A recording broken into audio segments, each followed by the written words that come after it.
स्वागत है आपका चैलेंजर विद सोनू में। तो आज हम लोग देखेंगे जूलॉजी बीएससी फर्स्ट सेमेस्टर। कौन से?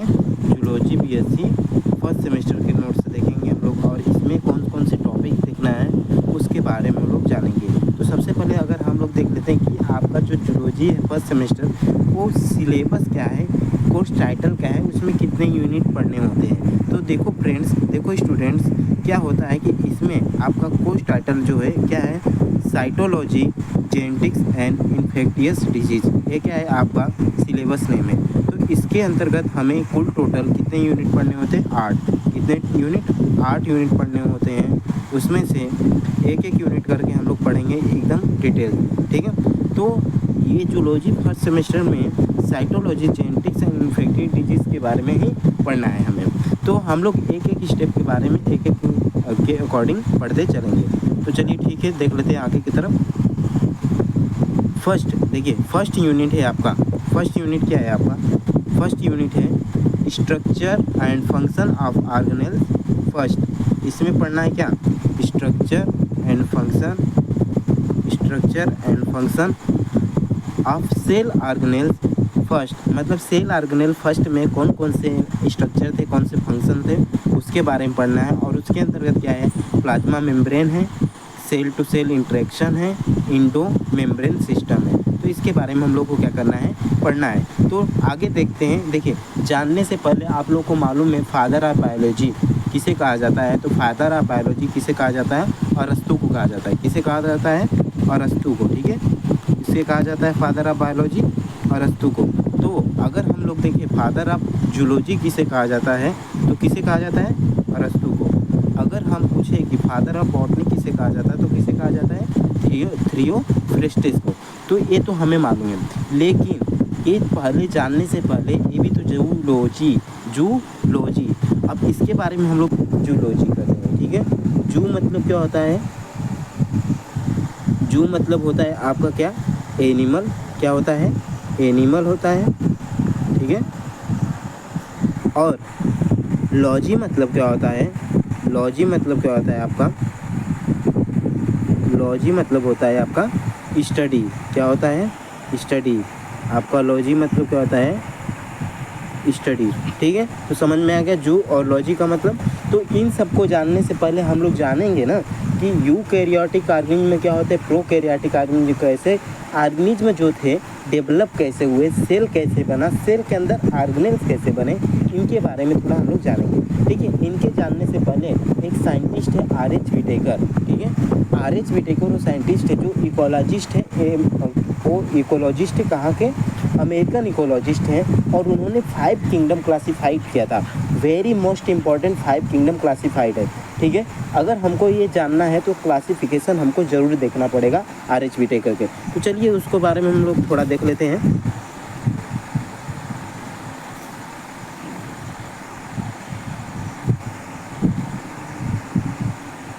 ठीक है, अब देखिए R.H. विटेकर क्या कहा है? R.H. Whittaker, Robert Hooke Whittaker is an American ecologist. ये अमेरिकन इकोलॉजिस्ट है। He is famous for proposing the 5 kingdom classification. और ये प्रसिद्ध कैसे हुए? ये इन्होंने प्रपोज किया था, सिद्धांत दिया था। क्या दिया था? 5 किंगडम क्लासिफिकेशन सिस्टम इन 1969 में। 1969 में इन्होंने 5 क्लासिफिकेशन सिस्टम दिया था। अब इन्होंने देखते हैं कौन कौन से 5 क्लासिफिकेशन किंगडम है। तो फर्स्ट क्या है आपका? फर्स्ट है आपका मोनेरा, ठीक है। सेकेंड है प्रोटिस्टा, और थर्ड क्या है? फंजाई, और फोर्थ क्या है? प्लांटी, और 5th क्या है? एनिमिलिया। तो आपको मालूम है, ठीक है। अब आपको हम बता देते हैं मोनेरा के अंतर्गत क्या आते हैं, प्रोटिस्टा के अंतर्गत क्या आते हैं, फंजाई के अंतर्गत क्या आते हैं, प्लांटी के अंतर्गत कौन से ऑर्गेनिज्म आते हैं, एनिमिलिया के अंदर कौन से लिविंग ऑर्गेनिज्म आते हैं, इनके बारे में देखिए। मोनेरा जो है, ये मोनेरा जो है क्या है आपका? सिंगल सेल्ड है। मतलब क्या है? सिंगल, ठीक है। क्या है? सिंगल सेल्ड है, ठीक। सबके बारे में हम लोग देखेंगे। सिंगल सेल्ड है और क्या है? प्रोकैरियोटिक है। क्या है? प्रोकैरियोटिक है, ठीक है। तो इसके बारे में भी हम लोग देखेंगे। और प्रोटिस्टा क्या है? प्रोटिस्टा भी क्या है? यूकैरियोटिक है। और इस कैसा ऑर्गेनिज्म है? Single celled organism. फंजाई, अब यहाँ पे दोस्तों यहाँ पे स्टूडेंट देखिए, जो फंजाई है, प्लांटी है, एनिमिलिया है, ये कैसे है? ये है आप क्या है? ये है आपके यूकैरियोटिक। क्या है? यूकैरियोटिक है, यूकैरियोटिक है। और कैसे हैं? Multi cellular organism. कैसे हैं? Multi cellular organism. ठीक है, कैसे हैं? Multi cellular organism. एक एक के बारे में हम लोग पढ़ेंगे। चलिए अब हम लोग देखते हैं क्या, मोनेरा के बारे में देखते हैं। किसके बारे में देखेंगे? मोनेरा के बारे में। यहाँ पे देख लेते हैं थोड़ा। 5 किंगडम क्लासिफिकेशन किसका किसका है आपका? किसका किसका है आपका? मोनेरा, प्रोटिस्टा, फंजाई, प्लांटी, जिसको हम लोग प्लांट्स के नाम से जानते हैं, एनिमिलिया, एनिमल्स के नाम से जानते हैं। तो एक एक के बारे में हम लोग जानेंगे। ठीक है, चलिए देख लेते हैं थोड़ा।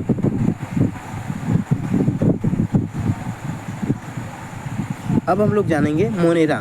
मोनेरा क्या है इसके बारे में हम लोग थोड़ा देख लेते हैं। ठीक है, मोनेरा क्या है उसके बारे में हम लोग क्या करेंगे? देखेंगे। अब हम लोग देखते हैं मोनेरा। मोनेरा के बारे में देखेंगे। The kingdom of Monera consist मतलब क्या रखते हैं? रखना। ठीक है, consist of single celled prokaryotic organism. एक कैसे है? सिंगल सेल्ड है, और कैसे है?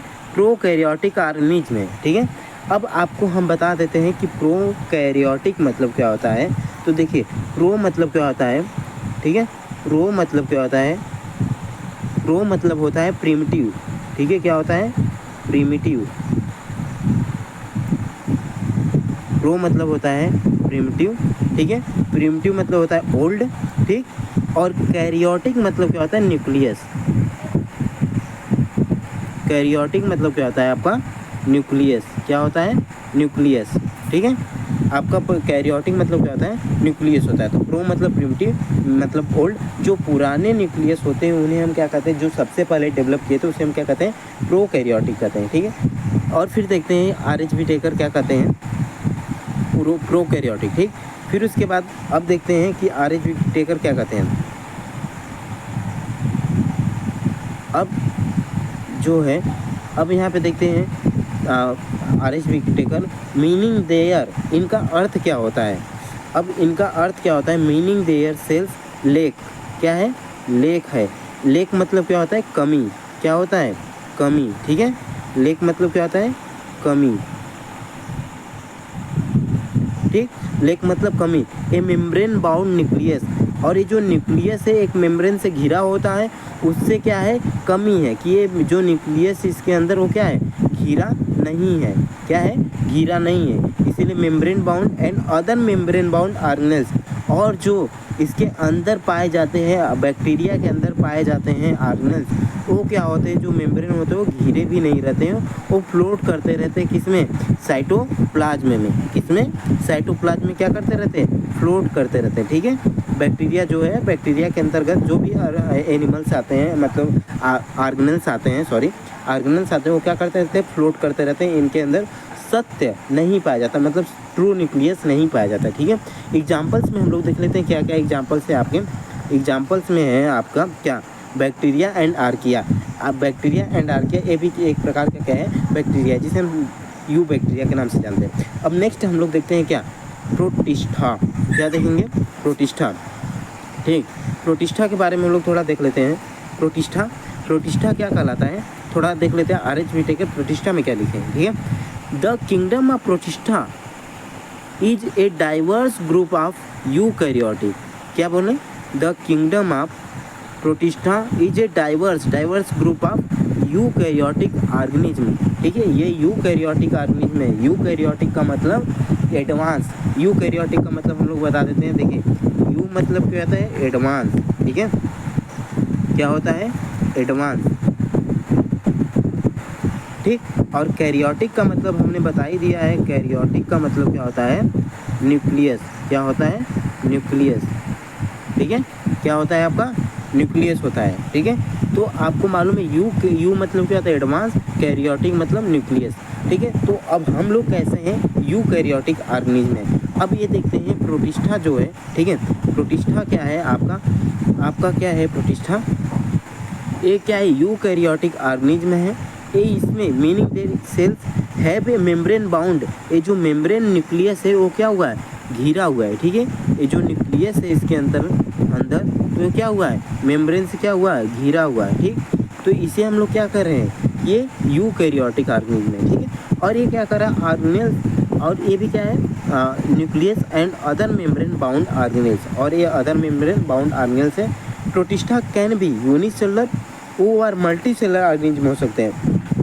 प्रोटिस्टा क्या हो सकते हैं, यूनिसेलुलर भी हो सकते हैं और मल्टी सेलुलर ऑर्गेनिज्म हो सकते हैं। एंड दे एग्जिस्ट, और ये पाए कहाँ जाते हैं, a variety of nutritional mode, और ये विभिन्न न्यूट्रिशनल मोड से पे पाए जाते हैं, मतलब खाने के आधार पे पाए जाते हैं। कौन कौन, इंक्लूडिंग, इनमें शामिल क्या क्या है ये देख लेते हैं। इनमें शामिल क्या क्या है, इनमें शामिल क्या क्या है, ऑटोट्रॉफ, हेटेरोट्रॉफ एंड मिक्सोट्रॉफ। अब हम लोग समझते हैं ऑटोट्रॉफ क्या होता है, हेटेरोट्रॉफ क्या होता है, मिक्सोट्रॉफ क्या होता है। देखिए ऑटोट्रॉफ का मतलब क्या होता है, ऑटोट्रॉफ का मतलब होता है आपका, ऑटोट्रॉफ का मतलब ऐसे ऑर्गेनिज्म जो अपना खाना स्वयं बनाए, क्या करें, स्वयं बनाए, उसे हम क्या कहते हैं, ऑटोट्रॉफ। हेटेरोट्रॉफ का मतलब ऐसे ऑर्गेनिज्म जो अपना खाना, जो फूड होता है वो स्वयं में बना के किसी दूसरे के ऊपर क्या हो, निर्भर हो, क्या हो, निर्भर हो, ठीक है, उसे हम क्या कहते हैं, उसे हम कहते हैं हेटेरोट्रॉफी। अब ये बात हो रही है किसकी, मिक्सोट्रॉफी की। अब मिक्सोट्रॉफी की बात हो रही है, तो मिक्सोट्रॉफी क्या कहलाता है, ऐसे ऑर्गेनिज्म जो क्या करें, अपना खाना स्वयं भी बनाए और दूसरे के ऊपर डिपेंडेंट है। आप सोचेंगे सर ऐसा क्या है, ऐसा कौन सा ऑर्गेनिज्म, जी हाँ, एक ऑर्गेनिज्म है प्रेजेंट, कौन सा है, यूग्लिना। यूग्लिना क्या है, ये प्लांट और एनिमल के बीच की क्या माना जाता है, कड़ी माना जाता है, क्या माना जाता है, कड़ी माना जाता है। तो यूग्लिना जो है ये क्या करता है, फोटोसिंथेसिस भी करता है और क्या करता है, और ऑर्गेनिज्म को क्या करता है, इनगल्फ भी करता है, ठीक है। तो इसीलिए इनको क्या कहा गया है, ये क्या है, ये क्या है, ये मिक्सोट्रॉफी है। तो समझ में आया। तो अब हम लोग चलते हैं नेक्स्ट टॉपिक की तरफ, क्या है, फंजाई, क्या है, फंजाई, ठीक है। फंजाई की तरफ हम लोग देखते हैं, फंजाई। अब हम लोग देखेंगे फंजाई। फंजाई है जो आपका, देखते हैं आर.एच. व्हिटेकर ने क्या कहा है फंजाई के बारे में, ठीक है। अब देखते हैं फंजाई। फंजाई क्या है आपका, fungi are eukaryotic heterotrophic organism that absorb nutrients from organic matter. ये क्या कह रहा है, they absorb nutrients from organic matter, मतलब ये हेटेरोट्रॉफी का हमने बता दिया है कि ऐसे ऑर्गेनिज्म जो किसी दूसरे ऑर्गेनिज्म के ऊपर क्या हो, डिपेंडेंट हो, ठीक है, उसे हम क्या कहते हैं, हेटेरोट्रॉफी कहते हैं। तो ये क्या कर रहे हैं, ऑर्गेनिज्म मतलब ऑर्गेनिक मैटर के ऊपर डिपेंडेंट है। आपको मालूम है ऑर्गेनिक और इनऑर्गेनिक किसे कहते हैं। ऑर्गेनिक जो होता है वो लिविंग ऑर्गेनिज्म को कहते हैं, मतलब लिविंग चीज़ों को, जो भी लिविंग चीज़ें से बना होता है उसे हम कहते हैं क्या, ऑर्गेनिक। जैसे कि हम लोग पहले क्या करते थे, खाद डालते थे, कौन सा, गाय का गोबर डालते थे खेतों में, तो वो क्या होता था, ऑर्गेनिक होता था। लेकिन आज के समय में जो यूरिया चल रहा है वो कैसा है, इनऑर्गेनिक है। बहुत सारे हम केमिकल्स यूज करते हैं अपने खेतों में, तो उसमें क्या होता है, अब इनऑर्गेनिक यूज किया जा रहा है, ऑर्गेनिक थोड़े कम मात्रा में यूज किए जाते हैं, ठीक है। लाइक हम लोग जो खाते हैं ऑर्गेनिक फूड खाते हैं, लाइक जैसे बिस्किट हो गया, आपके केचप हो गया, वो सब क्या होते हैं, ऑर्गेनिक होते हैं। क्यों, क्योंकि वो लिविंग ऑर्गेनिज्म से या लिविंग प्लांट से निकाला होता है, ठीक है, समझ में आया, ऑर्गेनिक और इनऑर्गेनिक। फिर उसके आगे क्या कहा इन्होंने, दे हैव सेल वाल, और इनके पास क्या है, सेल वाल है, और वो सेल वाल किसका बना है, मेड ऑफ काइटिन, किसका बना है, काइटिन, एंड रिप्रोड्यूस, और ये क्या करता है, रिप्रोड्यूस करता है थ्रू स्पोर, और ये रिप्रोड्यूस होता है मतलब जर्मिनेट होता है किसकी सहायता से, स्पोर की सहायता से, किसकी सहायता से, स्पोर की सहायता से। फिर उसके बाद क्या है आपका बताया गया है, स्पोर की सहायता से क्या होता है, जर्मिनेट होता है। स्पोर की सहायता से क्या होता है, जर्मिनेट होता है। फिर उसके बाद क्या लिखा गया है, fungi can be unicellular, fungi can be unicellular और multicellular and they have play important role of decomposition and nutrient cycle in ecosystem. ये किसमें प्ले रोल करता है, इकोसिस्टम में, ठीक है। इकोसिस्टम क्या होता है, ये एक दूसरे के ऊपर डिपेंडेंट होता है, हम लोग पढ़ लेंगे बाद में, ठीक है। एग्जाम्पल्स में हम लोग देख लेते हैं, क्या एग्जाम्पल्स में हम लोग देख लेते हैं, रूम, मोल्ड्स, ईस्ट, क्या है, मशरूम है आपके, मोल्ड से और ईस्ट है एग्जाम्पल्स में। अब हम लोग देख लेते हैं क्या, प्लांटी के बारे में थोड़ा देर पढ़ लेते हैं हम लोग कि प्लांटी क्या है, ठीक है। अब प्लांटी के बारे में हम लोग पढ़ते हैं। देखिए RS ने प्लांटी का मतलब क्या होता है, जिसमें प्लांट इंक्लूड हो, ठीक है, क्या हो, इंक्लूड प्लांट हो। अब इसके बारे में देख लेते हैं। Plants are multi cellular eukaryotic organism that are typically, एक कितने प्रकार के होते हैं, ऑटोट्रॉफिक। ऑटोट्रॉफिक का मतलब हमने बता दिया कि जो खाना, यानी ऐसे ऑर्गेनिज्म जो खाना अपना क्या करें, स्वयं बनाए, ऐसे लिविंग ऑर्गेनिज्म जो अपना खाना स्वयं बनाए, उसे हम क्या कहते हैं, ऑटोट्रॉफिक कहते हैं। इसका मतलब क्या होता है, meaning they produce their on, मतलब क्या होता है, ऑन मतलब होता है स्वयं, फूड थ्रू फोटोसिंथेसिस, किसकी सहायता से, फोटोसिंथेसिस के सहायता से। फिर उसके बाद क्या है, इन्होंने दिखा, दे हैव सेल वाल, इसके पास क्या होता है, सेल वाल होता है, मेड ऑफ सेलुलोज। आपको मालूम है जो फंजाई था उनके पास भी सेल वाल मजबूत प्रेजेंट था, लेकिन वो बना किसका था, वो बना था काइटिन का। किसका बना था, काइटिन का बना था। लेकिन ये जो प्लांट में बने हैं ये किसके बने हुए हैं, आपके सेलुलोज के बने हुए हैं। एंड क्लोरोप्लास्ट, और इसमें क्या भरा रहता है, क्लोरोप्लास्ट, और विच कंटेन, और एक कंटेन करके क्या रखता है, क्लोरोफिल। किसके लिए कंटेन करके रखता है, फोटोसिंथेसिस के लिए। एग्जाम्पल्स में हम लोग देख लेते हैं, एग्जाम्पल्स में क्या क्या है आपके, ट्री है, ग्रासेस है, फ्लावर्स है, एल्गी है।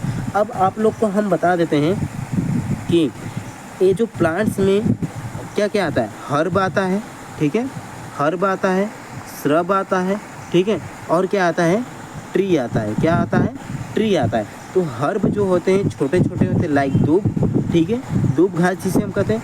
श्रब कहते हैं, किसे कहते हैं, लाइक गुलाब का फूल, ठीक है, सॉरी गुलाब का फूल नहीं, गुलाब की पेड़, ठीक है, जैसे कि रोज ट्री, ठीक है, और हिबिस्कस ट्री, जितने भी फ्लावर्स होते हैं वो क्या होते हैं, श्रब होते हैं। और ट्री में जैसे मैंगो ट्री, बनियान ट्री, ठीक है, ये सब क्या है, ट्री है। तो हर्ब, श्रब एंड ट्री में आपको समझ में आ गया होगा। तो हम चलते हैं नेक्स्ट टॉपिक की तरफ। नेक्स्ट टॉपिक क्या है हमारा, एनिमिलिया। क्या है, एनिमिलिया। एनिमिलिया की तरफ चलते हैं।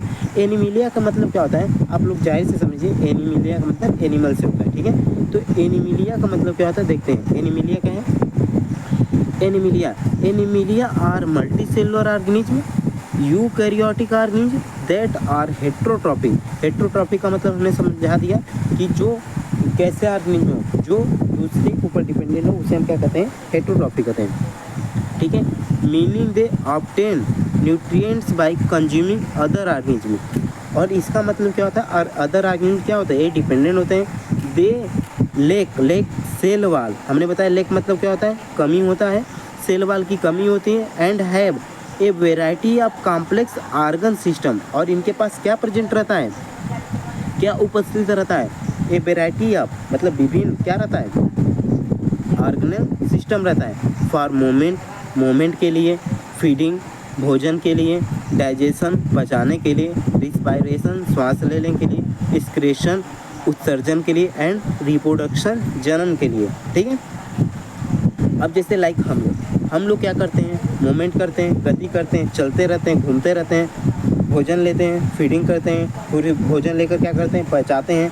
तो जो मूवमेंट करता है हमारा ऑर्गन में क्या करता है, लेग करता है, ठीक है, फीडिंग करता है, माउथ करता है, ठीक है, और डाइजेशन का स्टमक का काम हो जाता है, रिस्पायरेशन का लंग्स का काम हो जाता है, एक्सक्रीशन का किडनी का काम हो जाता है, और रिप्रोडक्शन का आपका मेन रिप्रोडक्शन और फीमेल रिप्रोडक्शन, लाइक, ठीक है। और एग्जाम्पल्स में हम लोग देख लेते क्या, human, insect, bird, fish, mammals. तो आपको ये वीडियो कैसा लगा, अगर वीडियो अच्छा लगा तो ये दोस्तों को शेयर करिए। अगर आपको PDF चाहिए तो हमारे व्हाट्सएप ग्रुप नंबर पे ज्वाइन करिए या टेलीग्राम ज्वाइन करिए, मैं आपको PDF प्रोवाइड कर दूँगा। और अधिक से अधिक दोस्तों को शेयर करिए।